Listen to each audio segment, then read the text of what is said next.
अस्सलाम वालेकुम दोस्तों, बहुत सारे लोग हमें मैसेज करके पूछ रहे हैं, कॉल करके पूछ रहे हैं। बहुत सारे पेरेंट्स आजकल परेशान हैं कि ये जो गवर्नमेंट ऑफ पाकिस्तान ने ये एक अनाउंस किया है कि 9 साल से लेके 14 साल की बच्चियों को हम एक HPV का इंजेक्शन लगाएंगे, यानी वैक्सीनेशन करेंगे। तो क्या ये सही है या गलत है?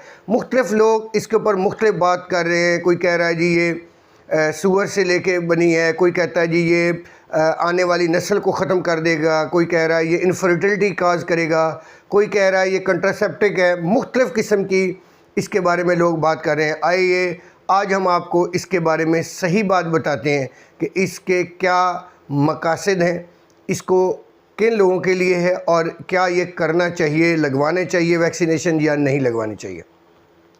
जी दोस्तों, सबसे पहले हम बात करते हैं कि ये जो HPV है ये है क्या भला। HPV एक ह्यूमन पेपिलोमा वायरस है, एक ऐसी वायरस है जो बहुत आम पाई जाती है और इसकी तकरीबन 200 से ज़्यादा इकसाम है जो पाई जाती हैं और ये बहुत अरसे से मौजूद है। कम 1970-80 के दिहाई में इसकी जो पहला जो है इसको डिटेक्ट किया गया था। ये बेतहाशा और अमूमन ये छोटी छोटी अलामात कुछ को शो होती हैं, कुछ को नहीं होती और ये कुछ टाइम के बाद ये जो है ख़ुद ब खुद जो है वो जो इंसान है वो रिकवर हो जाता है। कुछ को जो है वो वार्ड्स यानी छोटे छोटे जिसे मोके टाइप जो हैं वो जिस्म पे बनते हैं, बिल्कुल इस तरह के बनते हैं जिस तरह गोभी का फूल होता है, इस तरह के मोके टाइप बनते हैं। अच्छा, अब बात करते हैं कि ये बढ़ता कैसे है, आगे कैसे ट्रांसमिट होता है। ये स्किन से स्किन जब टच होती है, स्किन टू स्किन मिलने से ये ज़्यादातर जो है आगे ट्रांसफ़र होता है और ख़ासकर जेंटल आर्गन यानी जो सेक्सुअल पार्ट्स हैं उनके मिलने से ये ज़्यादा ट्रांसफ़र होता है। और बात कोई ज़रूरी नहीं कि पेनिट्रेशन की जाए तब भी ये सेक्स जो है वो किया जाए तब भी ये ट्रांसफ़र होगा। बाज़ का सिर्फ आर्गन से टच करने से भी ये ट्रांसफ़र हो सकता है। और ये ज़्यादातर जो है वो इसका जो सबसे बड़ा कैरियर है वो मेल है। याद रखिएगा, मेल के अंदर ये जरासीम ज़्यादा हिडनली पाए जाते हैं, ये वायरस पाया जाता है, लेकिन वो चूँकि उसमें ज़्यादा अलामात शो नहीं हो रही होती तो ये कैरियर होता है। और ये जब डिफरेंट पार्टनर्स के साथ जो है वो रिलेशन कायम करता है, तो ख़ासकर सेक्सुअल रिलेशन कायम करता है, तो उसके बाद जो है ये जो है एक जगह से दूसरी जगह ये जो वैक्सीन है, ये जो वायरस है, ये एक जगह से दूसरी जगह मुंतकिल हो जाता है। अब इसके नतीजे में, इस वायरस के नतीजे में क्या हो सकता है जी। ये 200 से ज़्यादा टाइप्स की हैं। जो बहुत लो रिस्क हैं उससे तो छोटे छोटे वार्ड्स बनते हैं या ये कुछ घंटों के बाद, कुछ महीनों के बाद खुद ब खुद इसकी अलामात ख़त्म हो जाती हैं। लेकिन कुछ 14 ऐसी इकसाम हैं जो बहुत ख़तरनाक हैं और वो 14 इकसाम जो है वो ख़ासकर जो 16 नंबर और 18 नंबर है, इसके अलावा 33 है, 34 है, 51 है, 52 है, 53 है, ये वो नंबर्स हैं जो कैंसर काज करते हैं। और कैंसर कहाँ करते हैं? फीमेल के जो फीमेल का आर्गन है जिसे यूट्रस कहते हैं, यूट्रस के अंदर कैंसर करते हैं, सर्वाइकल कैंसर करते हैं, इसके अलावा वजाइनल कैंसर करते हैं, इसके अलावा ये थ्रोट कैंसर यानी गले के अंदर कैंसर भी इसकी वजह से हो सकता है, इसकी वजह से एनल पॉट के अंदर भी कैंसर हो सकता है। तो इसके जो कैंसर्स हैं, इसके अलावा पीनस जो मेल का आर्गन है उसके ऊपर भी कैंसर के चांसेस हो सकते हैं, उसके ऊपर भी ये वार्ड्स भी बन सकते हैं, कैंसर भी हो सकता है। तो लिहाजा इसके आगाही बहुत ज़रूरी है, इसके बारे में जानना बहुत ज़रूरी है कि जो है इससे हमें कैसे बचना चाहिए और इसके लिए हमें क्या एहतियाती तदाबीर करनी चाहिए। जी, सबसे पहली बात, इसका बेहतरीन क्या हमें जो वैक्सीनेशन है ये बिल्कुल गलत क्वेश्चन है कि ये किसी सूअर के खून से बनी है, ये बिल्कुल गलत लोग बातें फैला रहे हैं। एक्चुअली ये क्या होता है कि वायरस के जो सेल के अंदर से एक प्रोटीन है L1 प्रोटीन, उसको अलग कर लिया जाता है और उसको किसी यीस्ट या इंसेक्ट्स टिनी बैक्टीरियाज के ऊपर इसको ग्रो करवाया जाता है। जब L1 प्रोटीन उनके स्ट्रक्चर के अंदर, ये क्या, इस टेक्निक को क्या कहते हैं? Recombinant DNA technology. इस टेक्नोलॉजी के थ्रू उस L1 प्रोटीन जो है वो बहुत ज़्यादा मल्टीप्लाई होकर बेतहाशा जो है मैन्युफैक्चरिंग यूनिट बन जाता है और उसको फिर प्यूरिफिकेशन और मुख्तलिफ प्रोसेस के साथ उसको अलग कर लिया जाता है। उसके अंदर फिर बाकी चीज़ें कुछ ऐड की जाती हैं, जिस तरह एलुमिनियम कंपाउंड है जो इसकी पोटेंसी को बूस्ट कर देता है। एलुमिनियम कंपाउंड के अंदर हाइड्रोक्सी फास्फेट सल्फेट जो कंपाउंड्स है वो डाला जाता है। इसके अलावा कुछ स्टेबलाइज़र होते हैं, वाटर फॉर इंजेक्शन होता है। ये इसके बनाने की टेक्निक्स है जिसके थ्रू ये जो वैक्सीन है वो बनी है। ये बात करना कि ये सूअर से मिलकर बनी है या किसी गलत चीज़, ये बिल्कुल गलत है। ये वैक्सीन जो है प्योर डीएनए टेक्नोलॉजी रिकम्बिनेंट जो टेक्निक्स है बायोटेक्नोलॉजी उसके थ्रू ये बनाई गई है।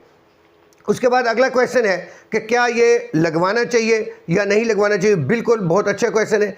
याद रखिएगा, अगर हम किसी ये प्रिकॉशंस के तौर पे है, हमेशा प्रिकॉशन के तौर पे कोई भी इकदाम करना बहुत ज़रूरी है, बजाय इसके कि कल को बीमारी स्टार्ट हो जाए। तो ये प्रिकॉशन है, बीमारी के ऊपर इसके इलाज नहीं है, लेकिन ये अगर आप पहले बीमारी के स्टार्ट होने से पहले लगा लेते हैं, प्रिवेंटिव मेजर्स हैं, तो ये 100% तकरीबन ये जो है वो हेल्पफुल है। ये ख़ासकर 9 साल से 14 साल की एज में। अब ये बात है कि ये मेल और फीमेल दोनों को लगवानी चाहिए, ये मेल और फीमेल दोनों के लिए ही ज़रूरी है। लेकिन पाकिस्तान ने फ़िलहाल, चूँकि हर साल पाकिस्तान के अंदर जो केस बहुत लिमिटेड से रिपोर्ट होते हैं, लेकिन इसके बावजूद भी हर साल इस जो यूट्रस कैंसर की फ़ीमेल की तादाद एवरी ईयर जो है वो आहिस्ता आहिस्ता बढ़ती जा रही है, कई हज़ारों के हिसाब से तक पहुंच गई है। तो जो इसकी कैलकुलेशन की गई है उसके हिसाब से ये केस जो है वो बढ़ते जा रहे हैं। फ़ीमेल जो है इसका ज़्यादा शिकार हो रही हैं और वो ज़्यादा जो है वो इस बीमारी से, इस कैंसर से लड़ रही हैं। तो लिहाजा इससे बचने का बेहतरीन तरीका है कि जो लड़की, जब बच्ची की उम्र 9 साल से 14 साल होगी, तो बिफ़ोर एक्सपोजर किसी भी वायरस से के एक्सपोजर से पहले अगर हम उसकी 2 डोज़ हैं वो अगर लगवा ली जाती हैं तो ये लाइफ टाइम के लिए जो है वो इस किस्म की मूजी मर्ज से हमेशा के लिए जान छूट जाएगी। इस कैंसर से आप अपने बच्चों को बचाना चाहिए। गवर्नमेंट का ये एकदम बहुत अच्छा है। आने वाले टाइम में यकीनन ये भी अनाउंस हो जाएगा कि ये मेल जो है, क्योंकि ये बहुत कॉस्टली है इसलिए अभी मेल के लिए नहीं गवर्नमेंट अनाउंस कर रही, क्योंकि ख़ुद परचेज़ करें तो ये बहुत कॉस्टली है। तो लिहाजा ये मेल के लिए भी इफ़ेक्टिव है और फीमेल के लिए भी इफ़ेक्टिव है। ये 9 साल से 14 साल के लिए सबसे ज़्यादा इफ़ेक्टिव है। उसके अलावा उसके बाद भी 26 साल तक भी ये लगवाई जा सकती है। 15 साल से 26 साल तक के लिए 3 डोज़ लगती हैं। वैसे ये इसके अलावा 45 साल तक भी ये लगाई जा सकती है, लेकिन डॉक्टर की रिकमेंडेशन से उसके लिए उसके रिज़ल्ट्स उतने ज़्यादा नहीं आते। याद रखिएगा, जो वायरस के कोई भी टाइप जो इफ़ेक्ट हो चुका होगा इंसान, क्योंकि मुख्तलिफ़ किस्म की और HPV की बेतहाशा टाइप जो है वो छोटे छोटे वार्ड्स या कुछ ना कुछ अपीयर होती रहती हैं, जिस तरह 6 टाइप है, 11 टाइप है, वो सिर्फ वार्ड्स शो करती है। तो वो इंसान को अगर हुए हैं तो वो वैक्सीन उसके ख़िलाफ़ नहीं करेगी। लेकिन अगर उसको ख़ासकर 16 और 18 अगर नहीं हुई, बाकी कोई एक्सपोजर हो चुका है, तो अगर हम उसको वैक्सीन लगाते हैं तो जो कैंसर काज करने वाली खासकर हैं, जो 14 टाइप्स हैं खासकर जिसमें 16 और 18 है, उसके अगेंस्ट एक वैक्सीन जो गडेजल के नाम पे, गडेजल 9 के नाम पे, यानी वो 9 टाइप की अगेंस्ट जो है वो वैक्सीन आई है। वो गडेजल 9 जो है वो सबसे इफ़ेक्टिव है और वो 9 किस्म के ऐसी जो HPV वायरस है उसके अगेंस्ट काम करेगी। अगर किसी को उनमें से कोई नहीं हो चुकी होती तो उसके अगेंस्ट वो वैक्सीनेशन काम कर सकती है। तो लिहाजा अपने बच्चों को ज़रूर HPV की वैक्सीनेशन करवाएं।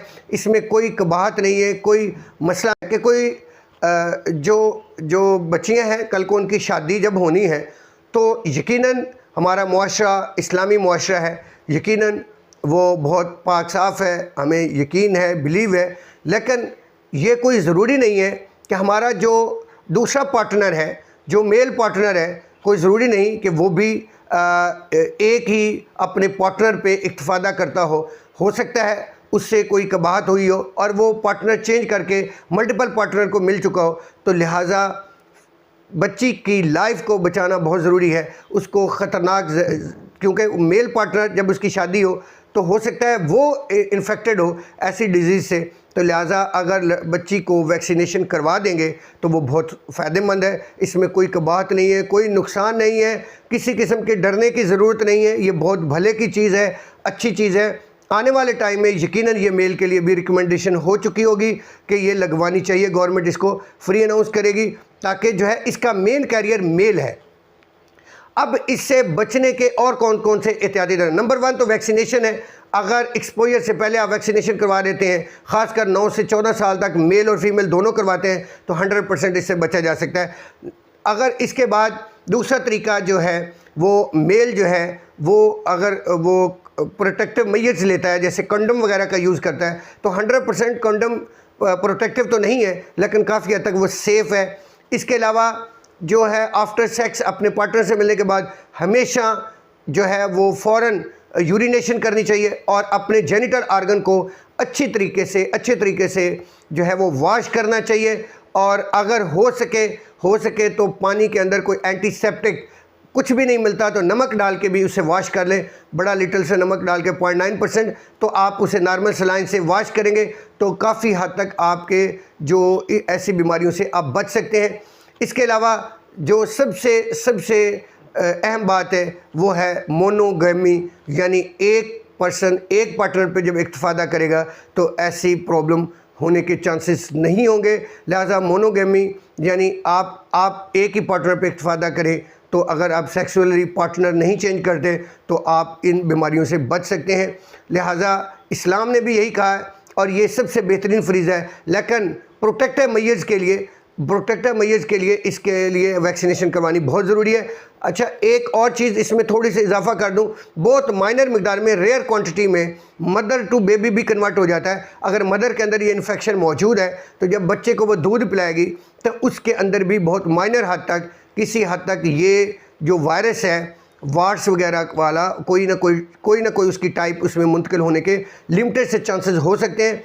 लिहाजा याद रखिएगा, बाई माउथ ये ट्रांसफ़र हो सकती है, बाई एनल ट्रांसफ़र हो सकती है, बाई वजाइनल ट्रांसफ़र हो सकती है, बाई पेनल ट्रांसफ़र हो जा सकती है, और जैसे ये टच करती हैं चीज़ें सेक्सुअल ऑर्गन्स तो उससे ये ट्रांसफ़र हो सकती है। लिहाजा एहतियात कीजिए और अपने बच्चों को वैक्सीनेशन करवाएं। बिल्कुल डरने की ज़रूरत नहीं है, बच्चों को ये अच्छी चीज़ है, वैक्सीनेशन ज़रूर करवानी चाहिए। हमारा मकसद आप तक आगाही करना है, आप तक ये अच्छी बात पहुंचाना है ताकि आप लोग एक तो वरीड ना हो, दूसरा ये है कि आप तक हकीकत पहुंचाना, क्योंकि बहुत सारे लोगों ने गलत इन्फॉर्मेशन मार्केट में फैलाई हुई है, लोगों को गुमराह करते हैं ऐसी बातें कर करके। बिल्कुल हमारा मकसद आप तक सही और अथेंटिक और अल्लाह को हाजिर नाजिर जानकर सही बात पहुंचाना है, ताकि आप लोगों को आगाही हो कि क्या हम कुछ गलत तो नहीं करने जा रहे या कोई डरने वाली बात तो नहीं। इसके कोई साइड इफ़ेक्ट्स भी नहीं है, बिल्कुल साइड इफ़ेक्ट्स नहीं है।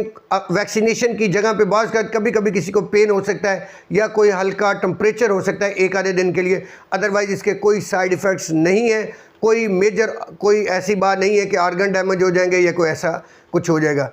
हमारी वीडियो अगर पसंद आई है तो आपने लाइक और सब्सक्राइब करना मत भूलिएगा और ज़रूर इसके बारे में कमेंट्स दीजिएगा। यकीनन आपके पास बहुत सारे क्वेश्चन होंगे, इसके मुतालिक कमेंट्स होंगे, आप ज़रूर दीजिएगा।